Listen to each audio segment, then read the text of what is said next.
memberikan ada penjelasan supaya tidak banyak salah penafsiran tentang Putra Daerah.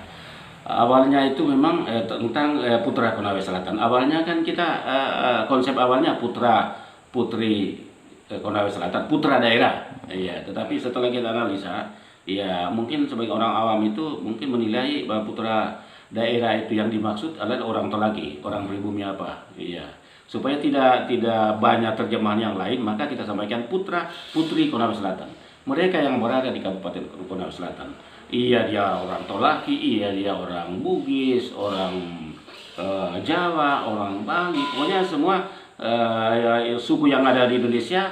Kalau dia sudah besar, lahir dan punya KTP di situ, sudah berdomisili di situ, itu adalah putra Konawe Selatan. Sehingga saya ingin menyampaikan bahwa ketika misalnya pasangan saya orang Konawe Selatan, maka kalau saya ulangi bahwa saya inginnya berpasangan kepada yang tadi itu, yang putra Konawe Selatan. Kalau yang tidak.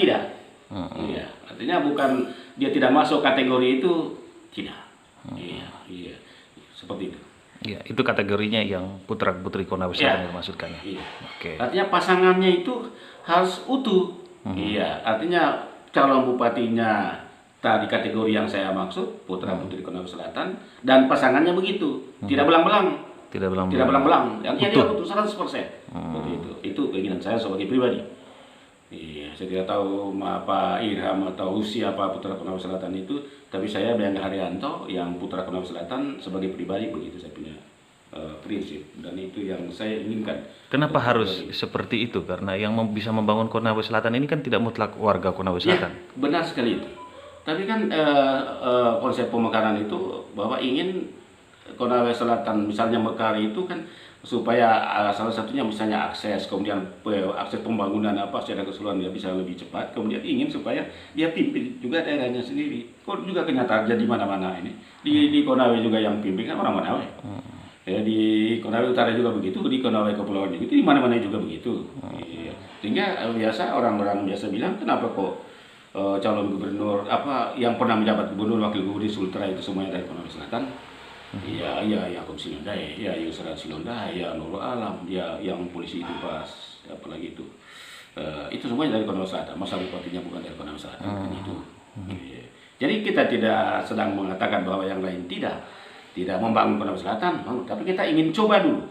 Banyak yang biasa tanya saya, ada wartawan apa, ya mahasiswa tanya, bilang kenapa prinsip seperti itu? Apakah memang tidak diyakini itu bahwa memang orang yang di luar dari Konawe Selatan tidak bisa membangun? Saya bilang bukan begitu. Iya.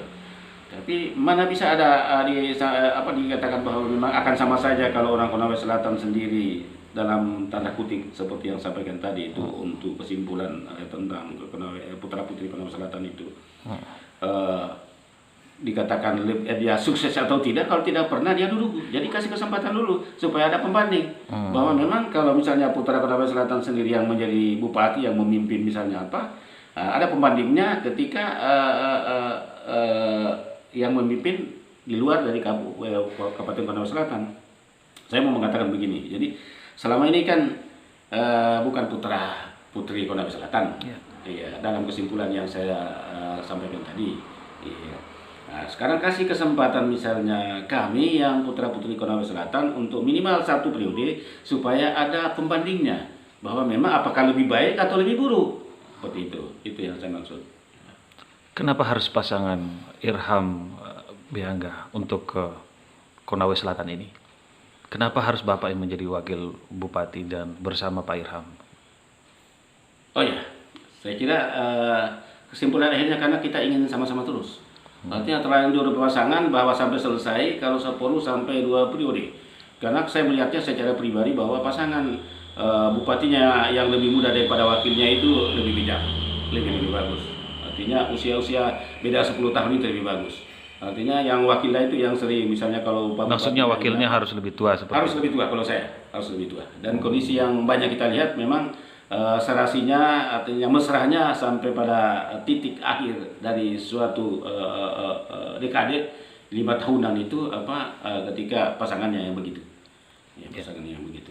Kemudian kalau ditanya kenapa harus dengan pasangan Pak Irham Galenggo, Saya sendiri sebagai pribadi ini, sosok Ilham Kalengga itu adalah manusia yang hampir paripurna. Saya tidak bisa mengatakan paripurna apa, tapi hampir paripurna di mata saya. Sehingga saya mau dengan usia yang terpaut jauh itu, saya berpikir cocok untuk pasangan dengan Pak Ilham. Dia cerdas, dia artinya humanis juga, dia sosial, persahabatannya bagus, dan komitmennya bagus. Saya yakini komitmen bagus karena sebelum kita berpasangan saya sudah banyak tanya. Jauh sebelumnya sudah kita sama-sama dari pertama Mekar Konawe Selatan ya jadi anggota DPR, saya sebagai pegawai aparatur sipil negara Pak sudah sama-sama. Saya sudah dengar, saya sudah lihat.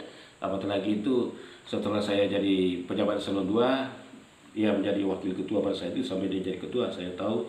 Dan dalam perjalanan di Konawe Selatan ini saya banyak melihat langsung, banyak merasakan bahwa Pak Ilham Kalengga itu bagus. Sehingga saya katakan bahwa komitmennya bagus. Kalau saya ditanya kenapa langsung ambil kesimpulan komitmennya bagus, ya karena dasar pengalaman yang 20 tahun itu yang saya maksud.